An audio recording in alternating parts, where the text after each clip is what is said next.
Well, hello, everyone. Welcome again to the Purple Inspiration Podcast. I had a great day yesterday at the Women's Business Symposium in Livermore, where I announced the launch of this podcast, which happened yesterday. I'm very excited about it. And I'm looking forward to bringing you a wide variety of guests from different political persuasions, all of whom are committed to making things better in their communities and the United States. And today I have with me one of those people. Today, my guest is Kim Alfano. Kim and I met, I don't know, 25, 30 years ago.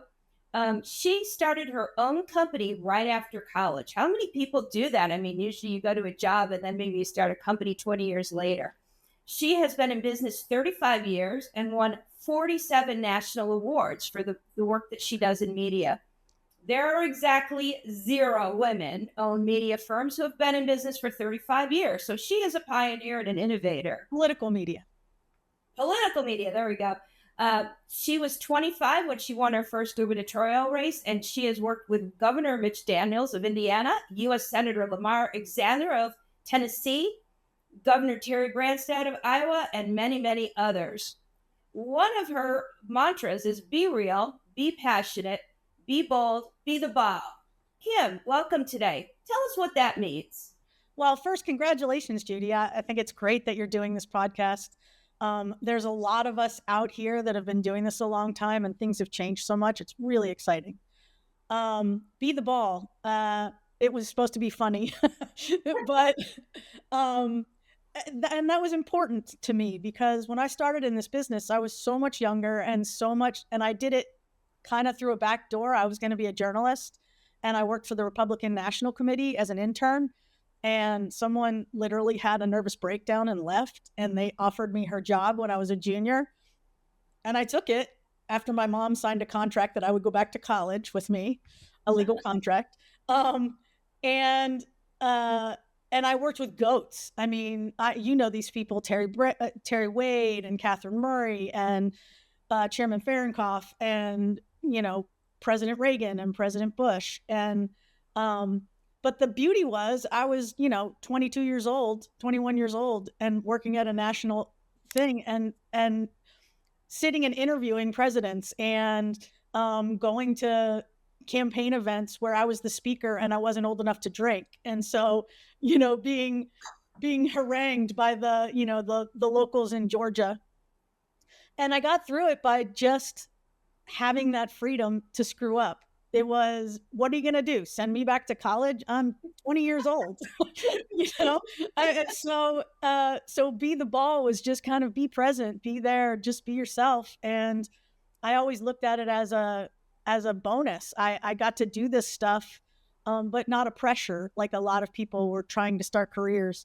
And it just evolved that way throughout my whole career. So the humanity of it, which is so important today and so missing, and the ability to sort of be in the moment and understand and have joy around doing your job, that it's just, I was the luckiest kid in the world. You can't send President Reagan's, press secretary or some low-level staffer to be on camera for an interview. And I was there. And I was there with Richard Nixon. You can't send someone else when it comes down to television and personal interviews. And it's like being the driver for a candidate, nobody else is going to do it. But you have all that one-on-one FaceTime with these greats, So be the ball. Sorry, I'm loquacious. No, I got to tell you, I mean, I so relate to that because, I started when I was young. I was not 20, but I was 24 when I started on the Reagan campaign. And it was just the most amazing experience, all the things that you would get to do and all the things that you never thought in a million years you would get to do these things. And there you were doing them at age 25 and in your case at age 20. So hats off to you. Well, I just miss it. Don't you? I mean, we were so proud of what we were doing. We loved our Democrat friends. I married a Democrat eventually, but a Democrat consultant, believe it or not. I then divorced him, nothing to do with politics. But, we played the Democrat-Republican softball game and we had conversations with people and the Hill was a camaraderie place. for everyone. It wasn't, we weren't shooting at each other, and it wasn't guns at dawn. I just really I was really proud that what I was doing, everybody else I ever met, my hometown, everybody was seeing what I was doing on TV all over the world. And, it was just like I was in the center of it, and it was so fun, and we were all so psyched. And now you couldn't pay me to be in the center of it. I get asked that all the time. Do you want to go back to Washington, D.C.? And I'm like, I like visiting Washington, D.C. now, but to be in the middle of it now would be miserable because nobody wants to talk to anybody. And that's really what this podcast is about. How do we meet in the middle? How do we solve problems? How do we realize, like we used to know, Tip O'Neill and Ronald Reagan were friends. I bought Tip O'Neill's book. He talked about Ronald Reagan in such a fond way, and we just don't have that anymore. I mean, can you imagine Schumer talking, lovely words about Trump, or the vice versa, Trump talking about Schumer? No, it's horrible. And I'm not Pollyanna. I mean, I get there's very strong differences of opinion on issues, and we are facing really serious things. But what we've lost is not just camaraderie. We've lost the ability to even take a step forward and think about the other side of the equation with any amount of intellect. It's just like my daughter is a Democrat. She goes to a very woke college. I adore her. She's super smart.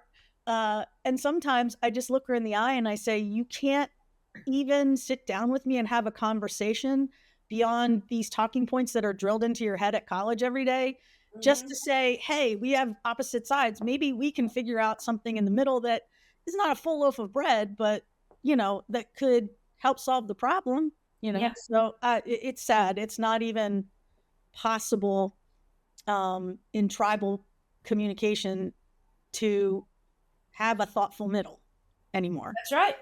That's right. So, that's why we're here, quite frankly. So let's talk a little bit, you and I work for some very authentic leaders who were honest and who told the truth. Let's talk about the role of authentic storytelling today. We're all hearing about AI this, AI that.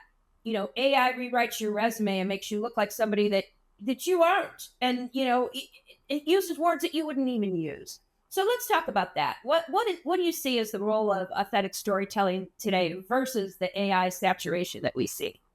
I think it's become gold. And I think it's informing my second act, or my third, or my fourth, whatever this is, because I think that, my grandfather was in politics and my mother too. And my grandfather told my mother, he was not alive when I was in politics, that when TV came into the world, he was like, oh, that thing, if you can't say something to me through that boob box, that is the same as me standing on your porch, shaking your hand and having a conversation, then it's useless for politics. And my mom said, when I got older and got into it, she said, you should listen to your grandfather. If you're making a TV ad and it's not as good as you sitting in their living room and having that authentic feel and information, then it's probably nothing but entertainment. And now AI is just a new tool. It's not more revolutionary than TV was. It's a new tool. The tools change, but the need for authenticity doesn't, because tools don't change people's thoughts and actions. They're exciting, they're fun, but it's like we get popcorn all day, right? We're fed popcorn information all day, popcorn. And yeah, you're going to eat it because it's popcorn, but it doesn't fill you up. It doesn't satisfy you. And when you get a piece of steak, you're like, wow, that's a fully thought human emotion. And wow, I like that better. But the problem is the steak makers, they can't move as fast as the popcorn people. So if you're not, it's the problem for me with the bloated, big, old school agencies and the new young Turks who use all the AI tools. There's no one in the middle informing the young ones what would actually stick, or telling the old ones, hey man, you missed it. 3 weeks is too slow. You have to be able to get information out there with substance on a minute by minute basis, or they'll just keep eating the popcorn. They're not going to wait for you. So I love the whole new world. I love that I'm trying to find a place to bring authenticity back. And, a lot of articles are coming out that these big agencies and these super successful AI agencies are hiring chief storytellers. Yep. Us, right? I don't have to know how to use every single tool, but they're like, hey, we turn out a lot of product, but not a lot of it's sticking. And nobody's like driving the school bus at this point. So they're looking for the old folks like me to come back in and try to herd the cats and say, okay, all this effort is fantastic. We do need to move at this fast, but we need to keep it on, between the lines on the message that we need to get out and not just get enamored with the shiny things. So I'm a big fan. I mean, it's kind of, people our age, I would say, the kids need adult supervision still. Well, that's really not that different if you think about it. Yeah. Anybody who has a marketing department in business, they still need adult supervision. They do. And the old folks, they need someone to translate it.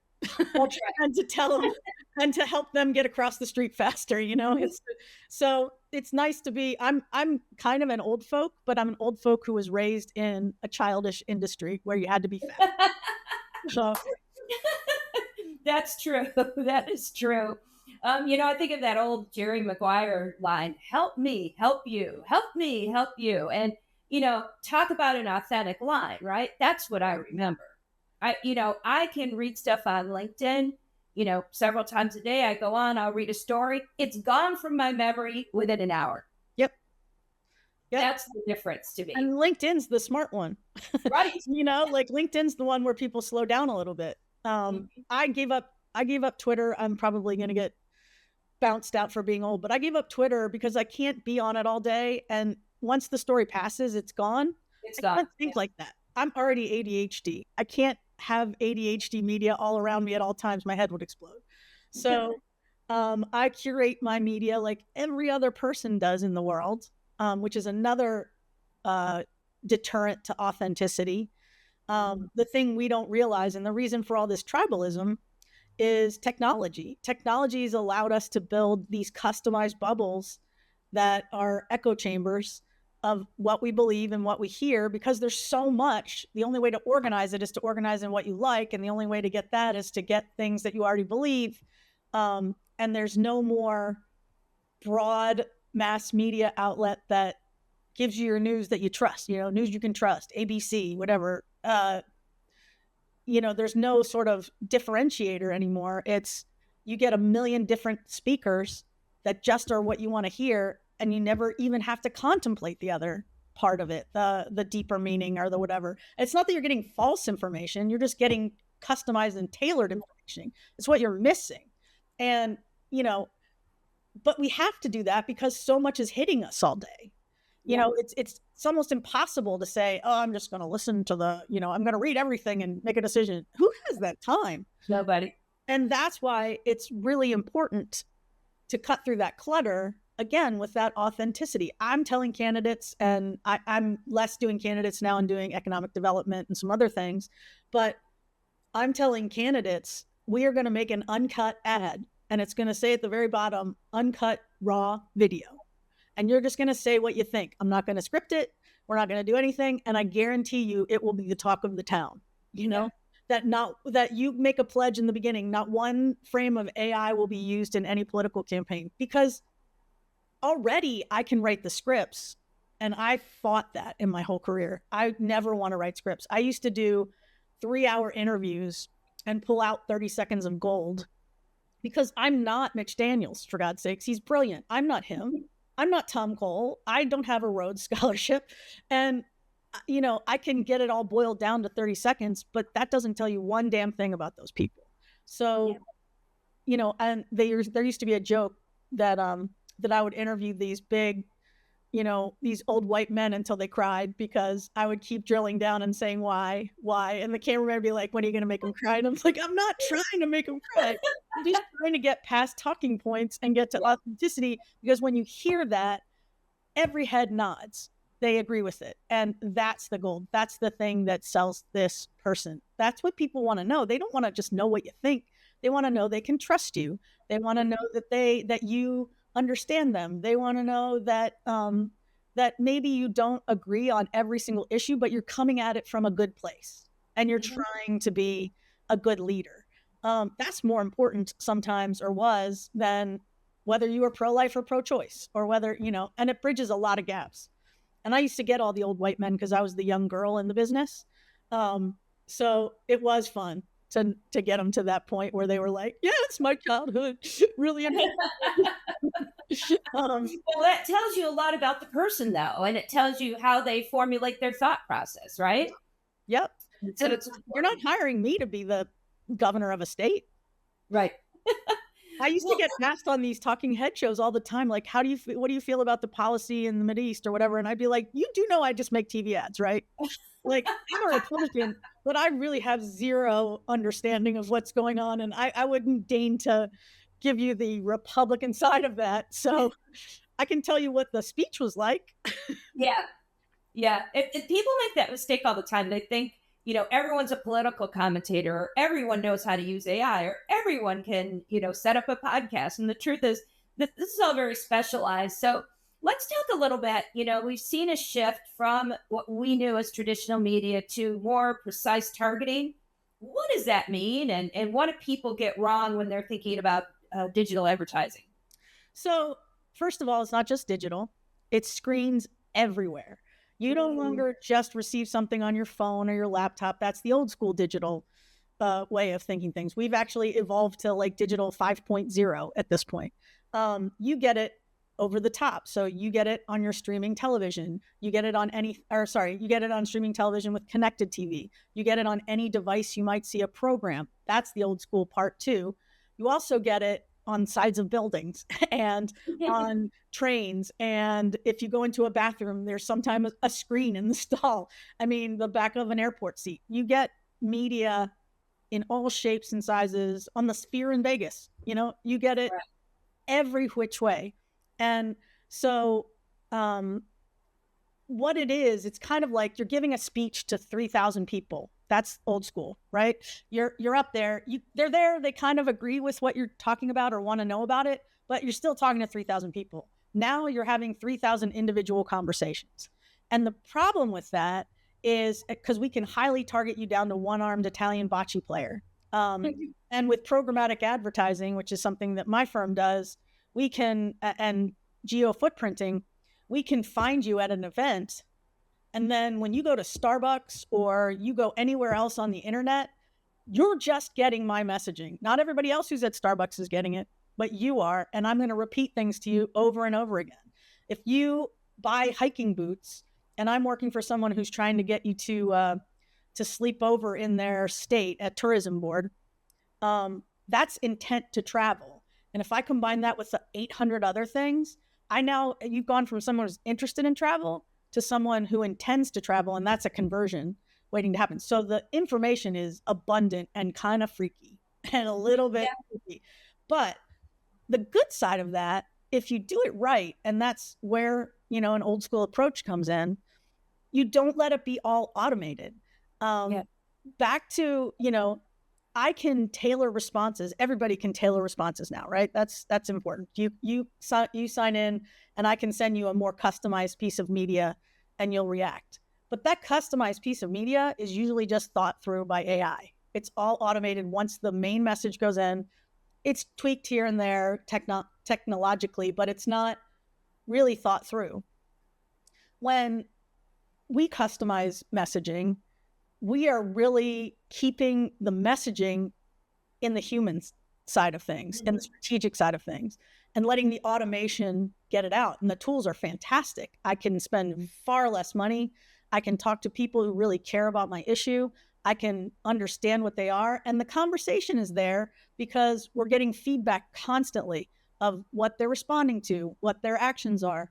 So it's a whole new world. It used to be about broadcasting, and now it's about targeting and pinpointing and having real conversations. And when you inject humanity into that, the AI tools are amazing, but if you just let them run the thing, you're going to lose your audiences because it just becomes, it's like when you call into a firm and you get an automated, what is she called? Judy or something. the automated receptionist who has a really great voice, and she's like, okay, I'll get you to, it's not a real person, and you're frustrated as hell. That's how the customization is in AI a lot. So everything for me is take it back to its human roots. Make sure that make sure I'm in the room. I have no idea how any of it works. And when I try to sell it, my kids that are brilliant just laugh. They're like, you can't keep saying it's like toilet paper on their shoe. And I'm like, that's how this understands it. I don't get what else it means. Like you speak Greek, but I know that what you do is super cool and really effective. But here's what I need you to make sure is in it. And then I go back to my part as, they have to understand the stakes. They have to know that that they can sign up for a school choice award or a school choice grant. And we're not getting to those people that need school choice grants. And then we have to answer their questions with the human side of things. We can't just throw automation at these people. So it's fun. I love working with them. I've always been a gadget girl. I think I'm on auto ship for Mac since the early days. Just take my credit card and send me the latest thing. But and I love bells and whistles.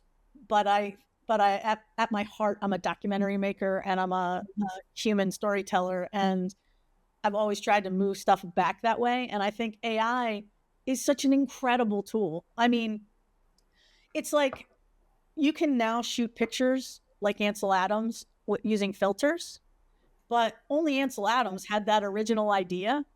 So I look at those filters and tools as I have this idea, and now I've got 18,000 different colors to use instead of the crayon box of 16, right? And 1,800 other ways to make things cool. And you see a lot of lazy use of AI in the world. Like when you see a dog, my daughter won't even scroll anymore. When you see a dog driving a car in real life, that was viral. That was freaking fun to watch, right? But when someone says, hey, AI, make me a dog driving a car, what is the point of that? Yeah. Every single day. There's all these rescuing dog things, alligators eating dogs and stuff. It's weird. It's AI, and it's not at all interesting. It's only interesting if it's a real thing. And we can all tell it. And those kids, they're 10 times better at saying, that's just junk. It's trash. Yeah. Well, tell us a little bit. I know you've done a bunch of workforce work in Indiana, particularly. Tell us a little bit about that and the role of, we all hear that term placemaking. What does that mean? And how do you do your job, and incorporate that into what you're doing?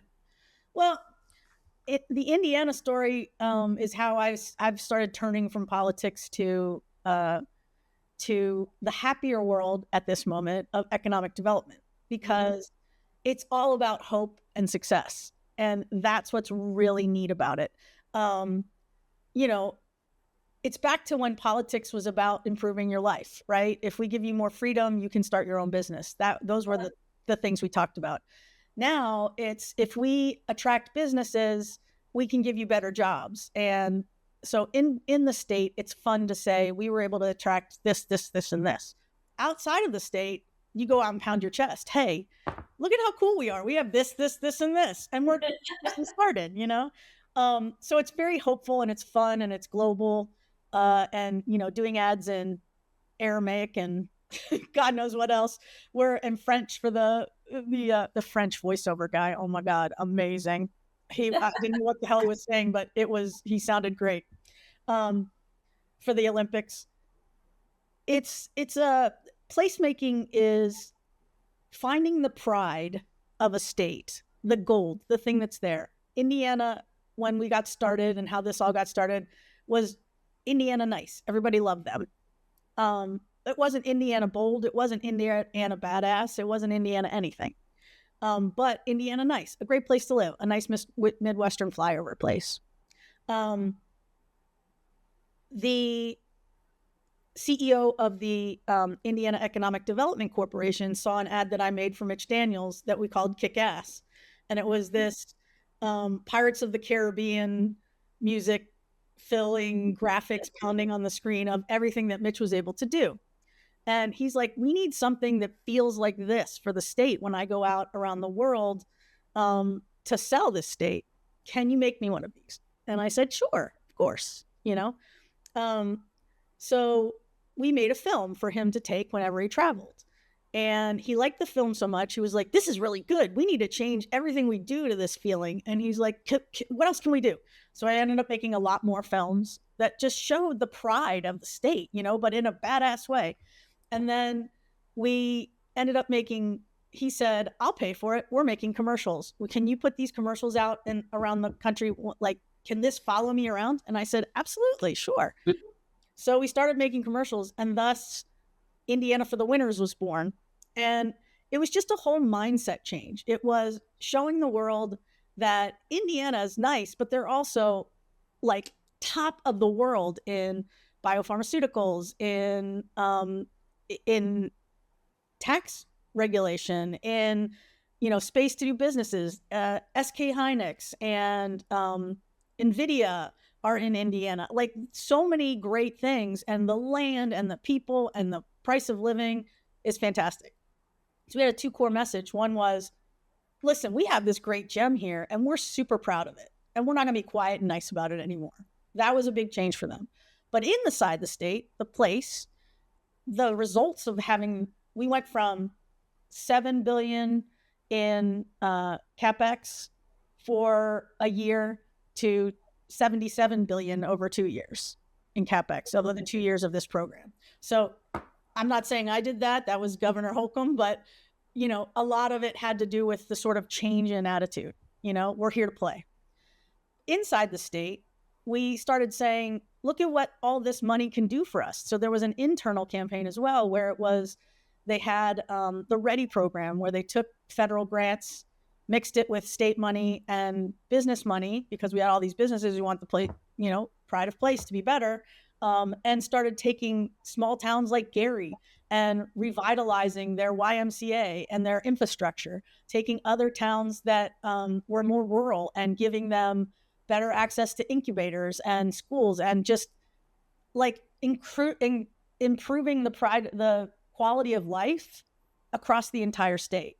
And when you do that, then you're more attractive for businesses. So it's just a spiral up instead of a spiral down. So it was absolutely phenomenal to do that. It was massive for my company, but we hung in there. We moved at the speed of politics, which is what we were talking about earlier. They had a huge global agency that would turn in ads after like 4 weeks, and we would have done 17 buys in between that time, and had all the different ads that we were making up and in 12 different countries at the same time. So that's why Firebrand was born.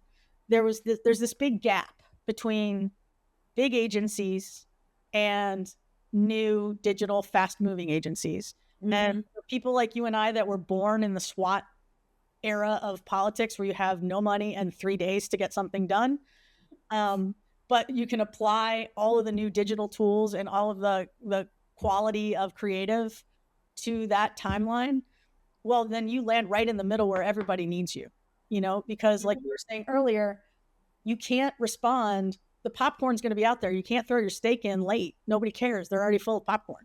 Right. And so you have to be able to respond like you're making popcorn, but with the quality of steak. And we fit right in the middle. We were the engine that drove it. And that's what I'm trying to do with Firebrand, because it's my new company. It's all senior led. There's no interns. There's no younger people. There's no staff. There's just a whole array of strategists in every kind of field that take the tools that are out there and move them at the speed of politics and at the speed of the future. So hopefully it's going to work. We're trying to sell it, but it certainly worked for Indiana. It was fun. Well, we could probably use some help in California, because if you haven't noticed, businesses seem to be bleeding and leaving the state, as do the CEOs. And we did a lot of advertising in California to steal it. I saw one of your ads. I didn't realize it was yours, though. Yeah. I'm like, what's Indiana doing in California? Oh, yeah, we're trying to bleed jobs. Yep. And we got them.